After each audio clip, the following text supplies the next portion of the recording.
감사합니다. 이거 어제 아침에 보고 오늘 보니까 또 약간 정이 드는 것 같기도 하고. 오늘도 제가 목사님한테 한 목사님한테 들었는데, 어제는 장로님들께서 특성을 하시고 오늘은 안수 집사님들께서 특성을 하신다고.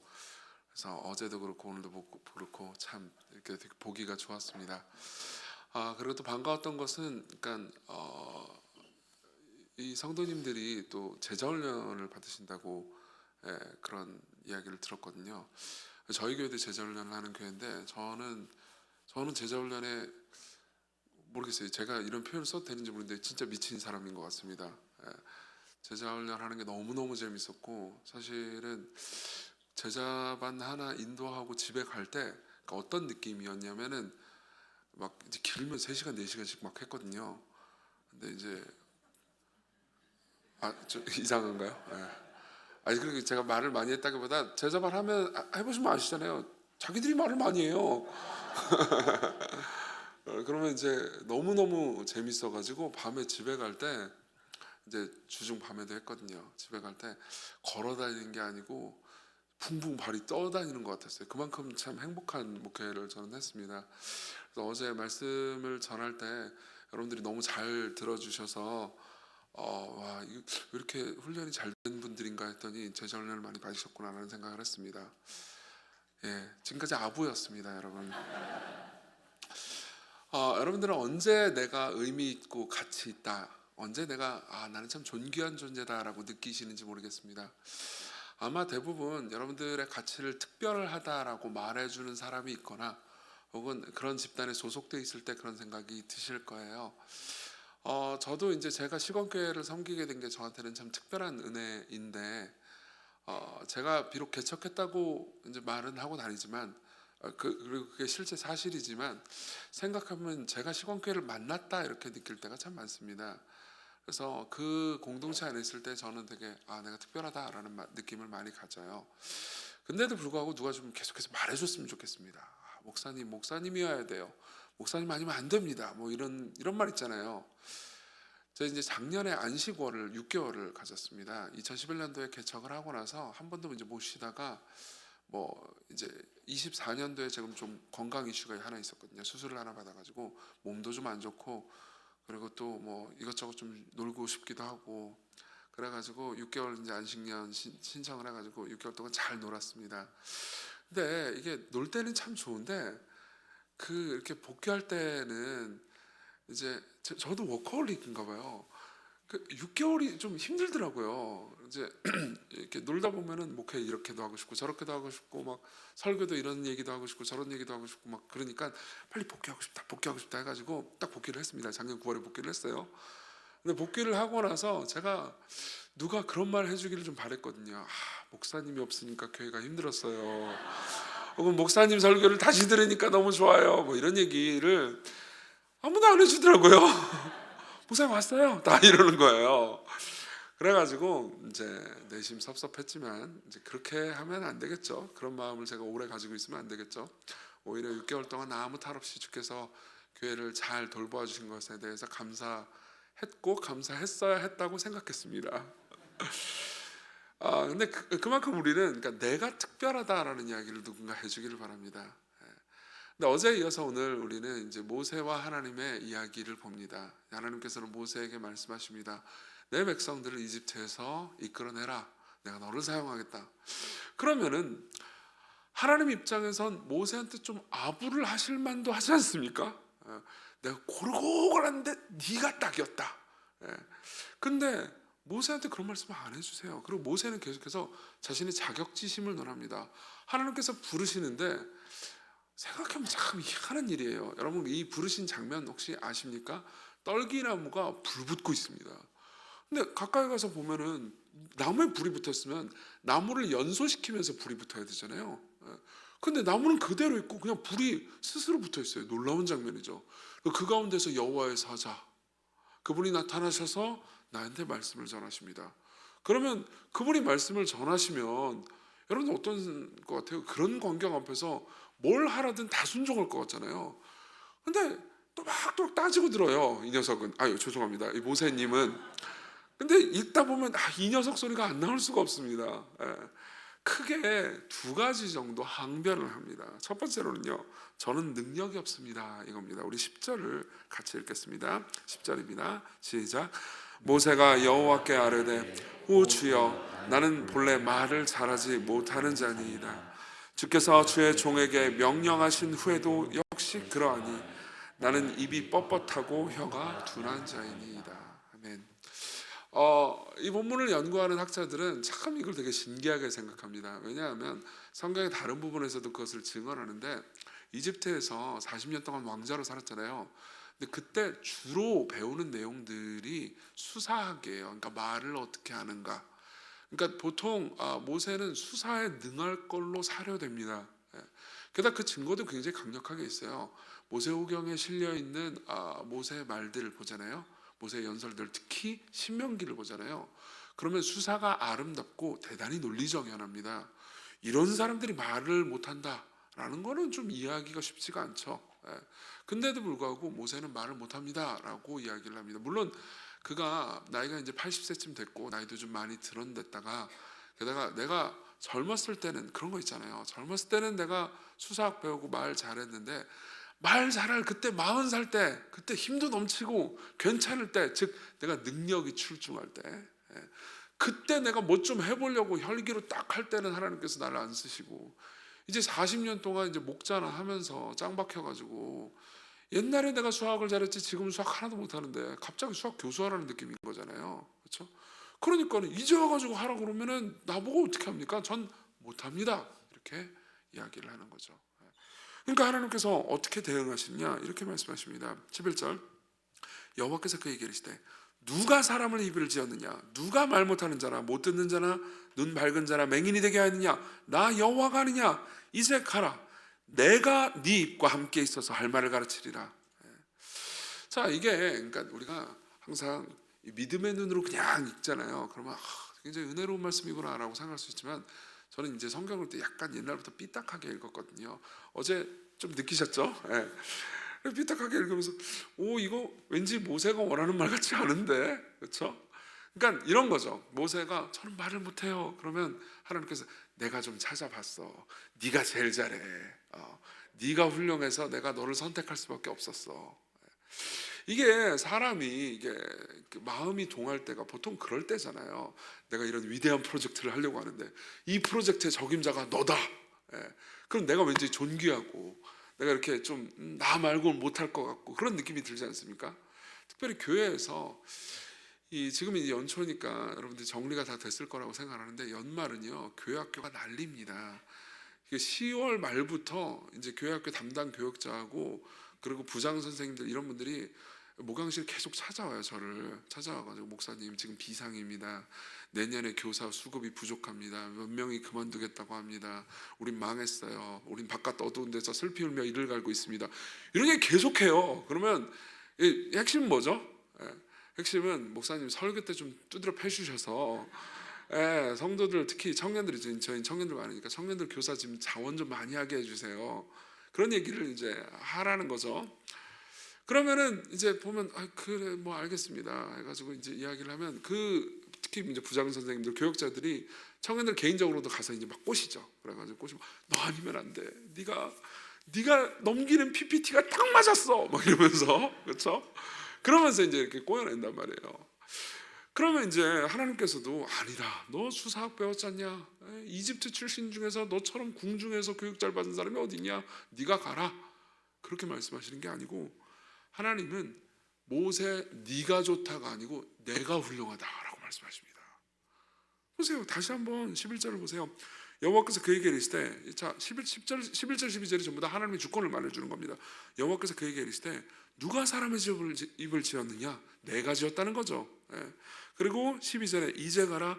내가 내 입과 함께 있어서 할 말을 가르치리라. 그러니까 내가 함께 할 거다. 그러니까 상관없다. 이렇게 말씀하시는 거죠. 자, 이게 하나님께서 누군가를 부르셔서 그 사람에게 일을 맡길 때 하나님께서 모두에게 하시는 말씀입니다. 네가 훌륭해서 너한테 일 맡기는 거 아니다. 내가 훌륭하다. 내가 너와 함께 있을 것이다. 이게 인간의 연약함에 반응하는 하나님의 방식입니다. 예.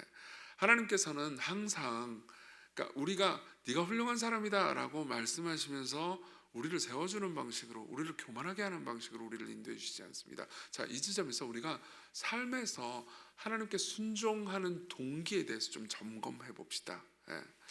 많은 사람들은 순종하라는 하나님의 말씀을 듣습니다. 근데 이제 다들 동기부여가 되어야 기쁨으로 순종을 할 거 아니에요. 근데 자칫 잘못하면요, 동기부여를 잘못된 방식으로 할 수 있습니다. 보통 사람들이 서로를 동기부여하는 방식은 두려움을 자극하거나 아니면 교만을 자극하는 방식입니다. 혹은 뭐 자존심, 자존감을 자극하는 방식이죠. 예컨대 이런 겁니다. 신상필벌. 이건 뭐죠? 잘하면 상을 주고 못하면 벌을 주는 거잖아요. 벌을 주는 건 두려움을 자극하는 거고, 그리고 상을 주는 것은 이제 자랑을 자극하는 거지 않습니까? 그래서 하나님께 순종할 때도 보통 이런 식으로 생각할 때가 많습니다. 예컨대 11조를 해라. 11조 마땅히 해야 되는 거죠. 성경이 명령하는 거니까요. 근데 이럴 수 있습니다. 11조를 열심히 해야 합니다. 안 하는 이유는 안 하면 안 됩니다. 그러면서 여러분 11조 안 하면 11조 안 한 만큼 병원에서 돈 씁니다. 그러면 갑자기 두려워지잖아요. 그렇죠? 그리고 11조를 할 수 있겠죠. 또는 막 높여주는 거예요. 여러분들이 헌금을 이렇게 많이 하면, 이렇게 헌금을 대단하게 하면은 여러분들의 이름을 현판에 딱딱 새겨드리겠습니다. 이정규 홀 뭐 이런 식으로요. 그럼 내가 높아지잖아요. 맞죠? 자, 물론 그런 식으로도 순종한다면 참 감사한 일이겠지만요, 이런 방식의 순종은 항상 부작용이 따릅니다. 생각해 보세요. 11조를 했는데도 불구하고 병원에 가는 일이 있을 수 있죠. 11조를 했는데 아무도 안 알아줄 수도 있죠. 그렇죠. 그러면 내가 이렇게 헌신도 하고 내가 이렇게 봉사도 했는데 아무도 안 알아줘. 내가 분명히 예배당 떨어져 있는 휴지 내가 주웠는데 마침 그때 예배당에 아무도 없네. 그럼 되게 허탈할 수 있잖아요. 나를 인정해 줄 사람이 아무도 없어요. 어떻게 CCTV라도 안 찍혔나 이런 생각을 하게 되죠. 그렇죠? 근데 이런 방식으로 여러분들이 순종하잖아요. 그럼 항상 부작용을 일으킵니다.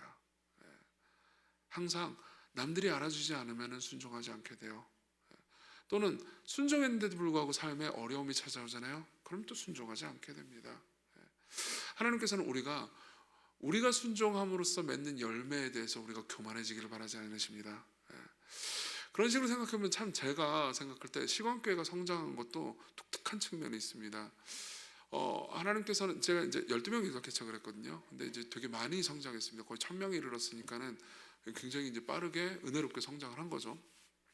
그러면은 이제 사람들이 종종 이야기를 한단 말입니다. 특히 시건교회에 늦게 온 사람들, 그리고 최근에 이제 저에 대해서 시건교회에 대해서 알게 된 사람들은 목사님이 참 고생을 많이 하셨겠어요. 그건 사실이긴 해요. 목사님이 이렇게 충성하고 헌신하고 봉사하고, 그리고 또 이렇게 설교가 이렇게 좋고 말씀을 잘 전하니까는, 죄송합니다. 제가 오늘 목이 좀 쉬었네요. 그러니까 이렇게 교회가 성장했군요. 그러면은 이제 저도 부끄럽긴 하지만은 이게 좀 안 좋은 게, 시간교회는 개척 멤버들이 다 있어요. 그러니까 이제 흑역사를 아는 사람들이 다 있다는 거죠.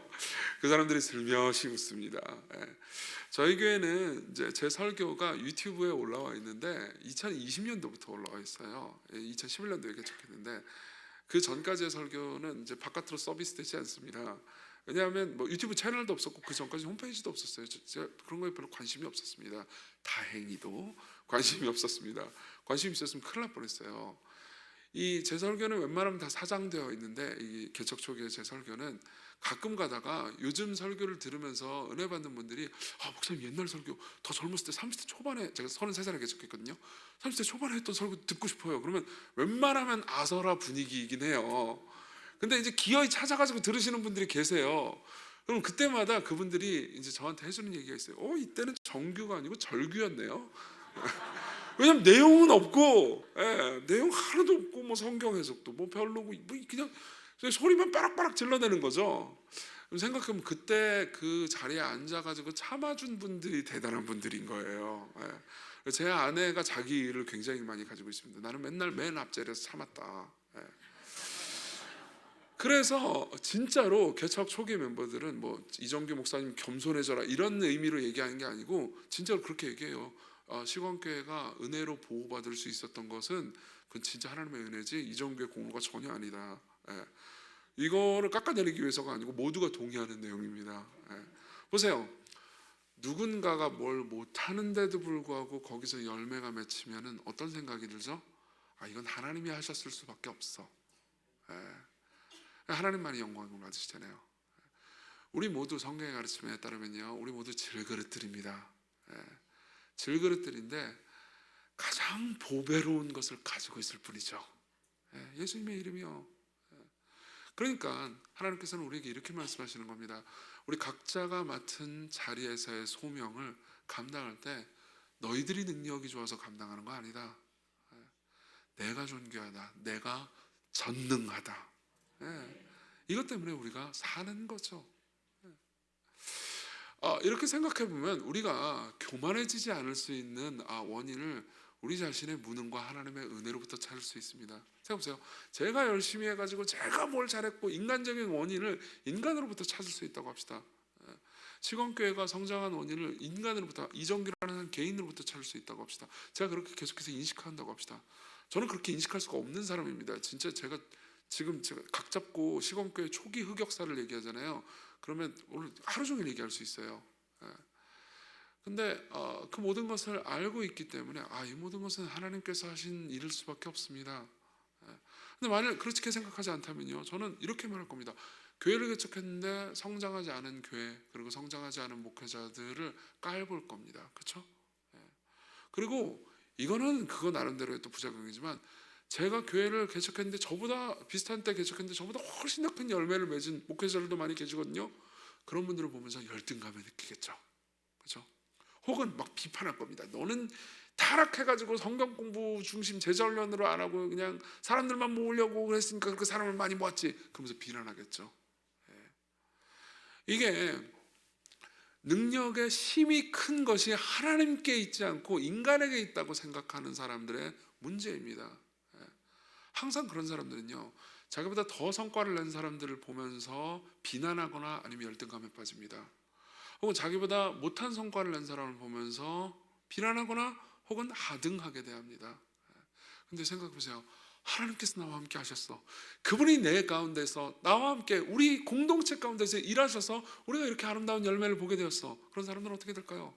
모든 영광을 하나님께 돌립니다. 그런 사람들은 낙심하지 않습니다. 어차피 내가 잘해가지고 잘 된 거 아니에요.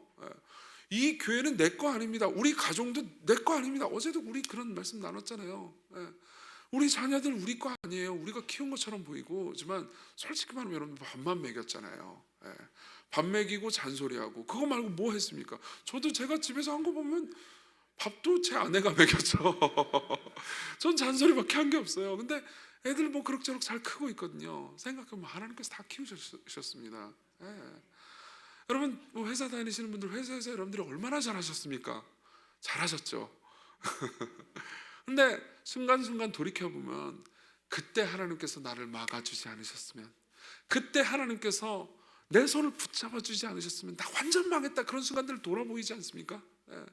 그렇기 때문에요, 하나님께서 나와 함께 하시기 때문에 내가 여기까지 왔다라고 믿는 사람들은 진정으로 겸손할 줄 압니다. 그리고 가족과 이웃을 높일 줄 압니다. 이렇게 아름다운 성품으로 성숙해가는 것, 이게 제일 큰 은혜 아니겠습니까? 지금 하나님께서는요, 모세를 향한 프로젝트를 하고 계십니다. 나이가 80이 됐는데도 모세는 아직 하나님 보시기엔 철이 들지 않았습니다. 그래서 말씀하시는 거죠. 내가 인생을 가르쳐 주겠다. 모세는 아직 모르지만 하나님 보시기에는 모세는 아직 40년이 남았잖아요. 40년 남았으면 인생 배울 수 있죠. 그렇죠? 40년이 남았기 때문에 내가 이제 40년 동안 인생 가르쳐 주마. 삶을 가르쳐 주마. 너의 능력으로 사는 거 아니다. 내 능력으로 사는 것이다. 이게 모세의 첫 번째 불평에 대한 하나님의 대답입니다.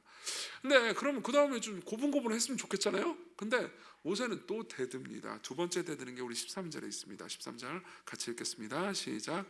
모세가 이르되 오 주여 보낼 만한 자를 보내소서. 이쯤 되면 하나님도 화가 날 만해야 합니다. 이게 실제로 우리나라 말로 한글 성경이 번역이 될 때 되게 그러니까 점잖게 번역이 됐어요. 이 히브리어 원문을 보잖아요. 그러면 당신이 보내고 싶은 사람 아무나 보내소서 이렇게 돼 있습니다. 이거는 싸우자는 거죠. 그렇죠? 그러니까 뭐 물론 모세 입장에서 과거에 상처가 좀 많은 걸 수도 있을 것 같아요. 근데 하여튼 이 정도가 되면 때를 쓰고 있는 겁니다. 그래서 하나님께서 바로 14절에 보면 여호와께서 모세를 향하여 노하여 이르시되, 레위 사람 아론 있지 않냐, 아론. 그러면서 그가 말 잘하는 것을 내가 아노라. 그가 너를 만나러 나오노니 그가 너를 볼 때 그의 마음이 기쁨이 있을 것이라. 이렇게 말씀하십니다. 자, 이 지점에서 우리가 출애굽기 이후의 스토리를 알잖아요. 그러면은 이 이야기가 조금 이상하게 느껴집니다. 왜냐하면 아론이 말을 하는 중요한 역할을 하긴 했어요. 그건 사실입니다. 그렇지만 그렇다고 해가지고 아론이 무슨 뭐 대단한 협력자, 대단한 조력자 그렇게 되지는 않았습니다. 물론 조력했겠죠. 근데 여러분들이 출애굽기를 자세히 읽어보잖아요. 그러면 아론이 큰 사고 친 게 하나 나옵니다. 아시죠? 아론이 아무 생각 없이 이제 모세는 시내산으로 율법 받으러 갔거든요.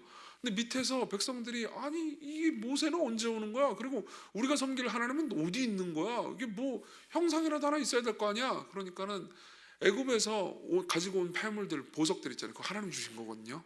하나님 주신 건데 그거 가지고 우리 금송아지나 만들어 볼까? 그러면서 아론이 주도를 해요, 오히려. 그러니까 아론이 거대한 사고를 쳤습니다. 그리고 그 이후에도 보면요, 민수기나 이런 기록들 자세히 보잖아요. 그러면 아론이 그렇게 도움이 안 된 게 많습니다.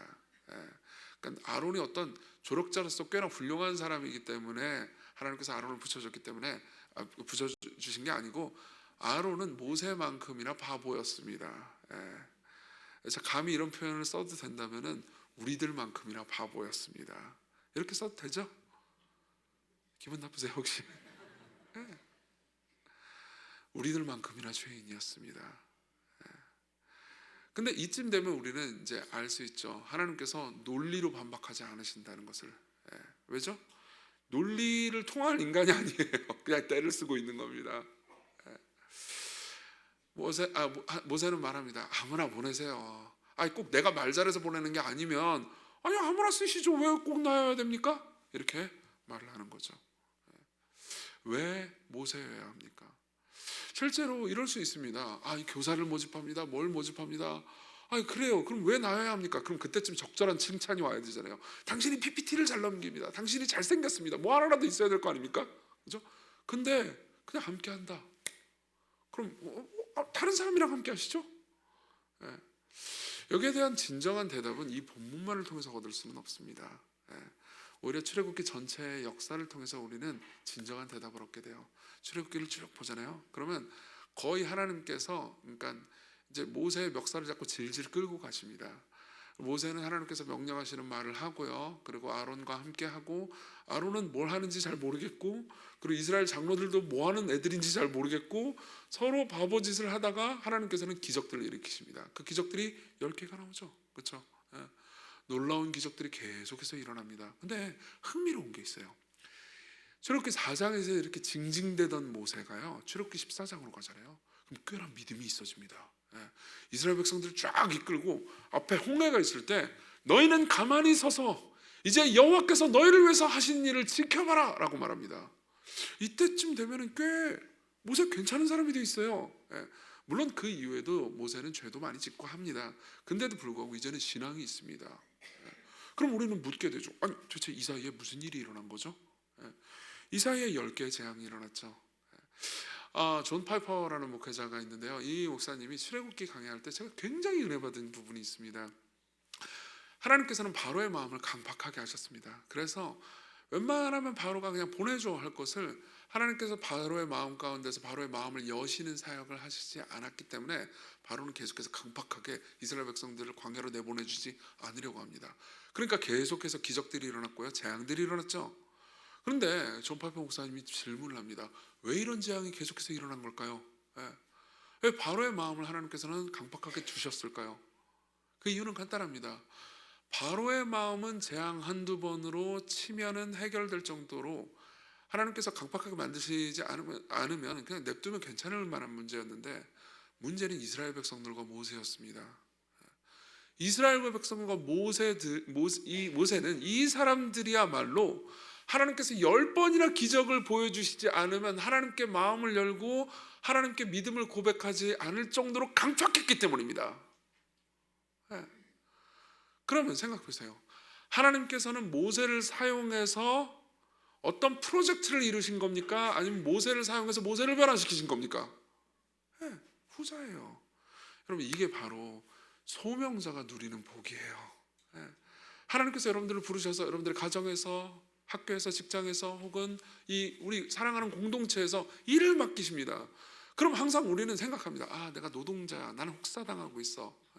내가, 혹은 여기서 내가 기여했어. 이거 다 내가 세운 거야. 이런 식으로 생각하고 싶습니다. 아니에요. 이정규라는 사람을 생각해 볼 때 이정규가 수고해서 뭐 시간교회가 개척됐고, 아니에요. 생각해 보면은 저는 요즘 이런 생각 진짜 많이 듭니다. 제가 교인들한테도 많이 고백하는 건데요. 초기에는 내가 시간교회 개척했어 이렇게 생각을 했는데, 나중에 알고 보니까 하나님께서 저를 시간교회로 집으로 부르신 거였어요. 네.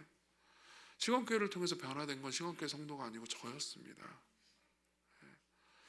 모세와 함께 광야에서 지지고 볶고 싸우면서 하나님을 섬기던 사람들이, 모세가 일을 한 건 사실이에요. 소명자로 부르심 받고 순종하고 희생한 것도 사실입니다. 고난받은 것도 사실이에요.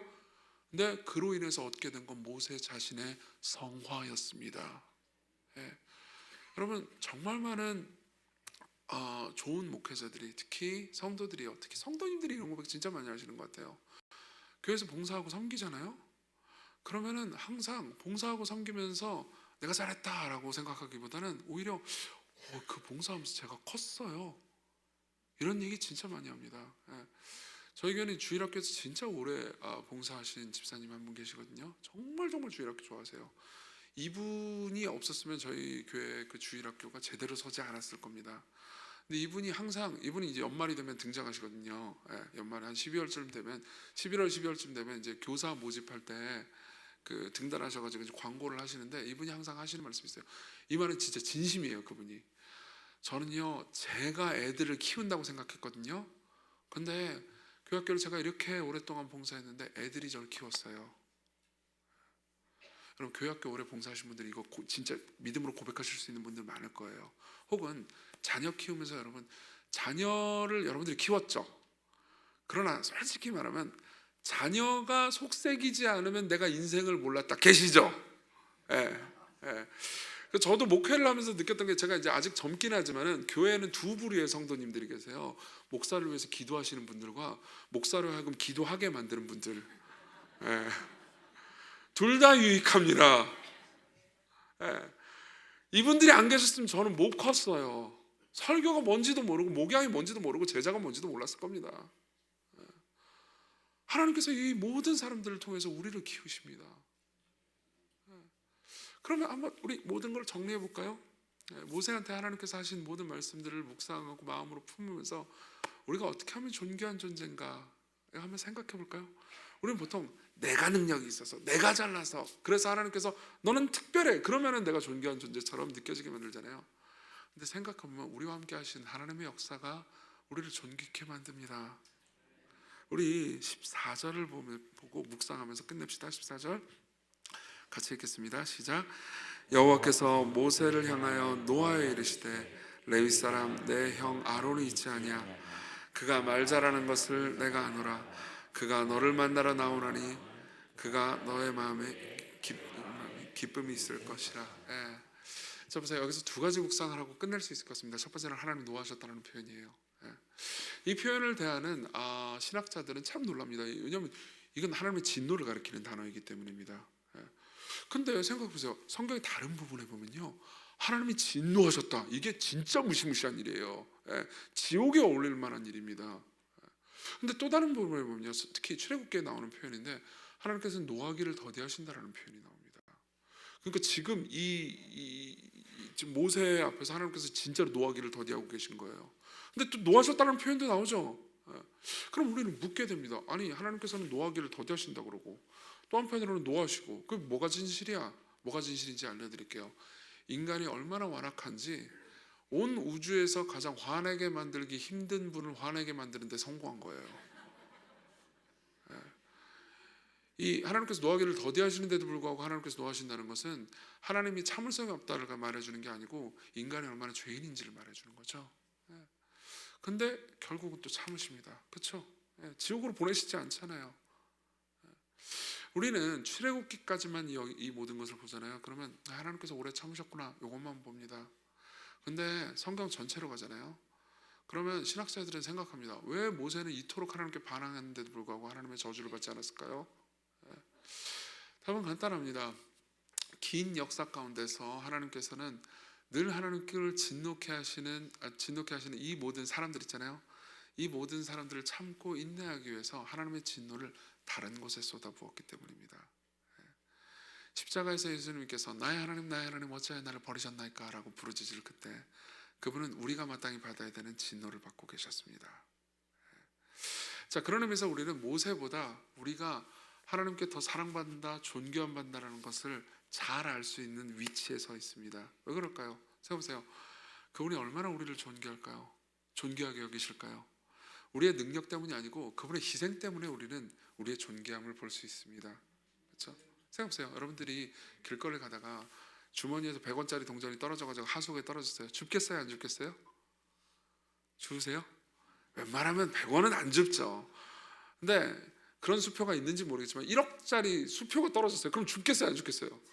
하수구 뜯죠. 구청에 전화합니다. 내가 들어가죠. 아무리 몸이 더러워지고 냄새가 난다 하더라도 그렇겠죠. 그렇죠? 귀한 거일수록 내가 희생을 해서라도 구해내려고 하죠. 자, 하나님이 사람이 되셔서 이 땅에 오셨습니다. 그분이 사람이 돼서 이 땅에 오셔서 사람의 삶을 사시고 고통을 겪으시고 십자가에서 하나님께 버림받기까지 하셨습니다. 어마어마한 희생을 하셨죠. 그럼 뭘 해내려고요? 십자가 이전에 그분이 가지고 계시지 않다가 십자가 이후에 가지게 된 게 뭐죠? 저는 시간교회에서 이런 질문 많이 합니다. 그럼 시간교회 교인들이 항상 하는 말이 있어요. 우리요. 겨우 우리요. 그분이 우리를 구하기 위해서 이 땅에 오셨습니다. 거기서 우리는 우리가 소중하구나라는 자존감을 찾는 거죠. 이게 진정한 자존감입니다. 이게 첫 번째 묵상입니다. 그리고 두 번째 묵상 말씀드리겠습니다. 반주해 주시겠습니까? 두 번째 묵상은요, 아론을 주셨다는 거예요. 딱히 그렇게 도움이 되는 것 같지 않습니다. 근데 하나님께서는요, 두려워하는 모세에게 팀을 주십니다. 공동체를 주셨다는 거죠. 여러분, 하나님께서 여러분들을 그토록 존귀하게 여기셔서 서로를 주셨습니다. 서로가 여러분들의 인생에서 그렇게 크게 도움이 되지 않을 수도 있습니다. 모 집사, 모 권사 별로야. 그런 마음 생각해 보신 적 있죠? 하나님께서 여러분들을 괴롭히려고 그 사람들을 여러분들에게 주신 게 아니고 여러분들을 사랑하셔서 주셨습니다. 우리 같이 어제도 불렀던 그 찬송 같이 불렀으면 좋겠습니다. 주의 자녀로 산다는 것은 불 가운데로 걸어가는 것, 그 속에서 신실하게 날 지키시는 그 손길을 경험하는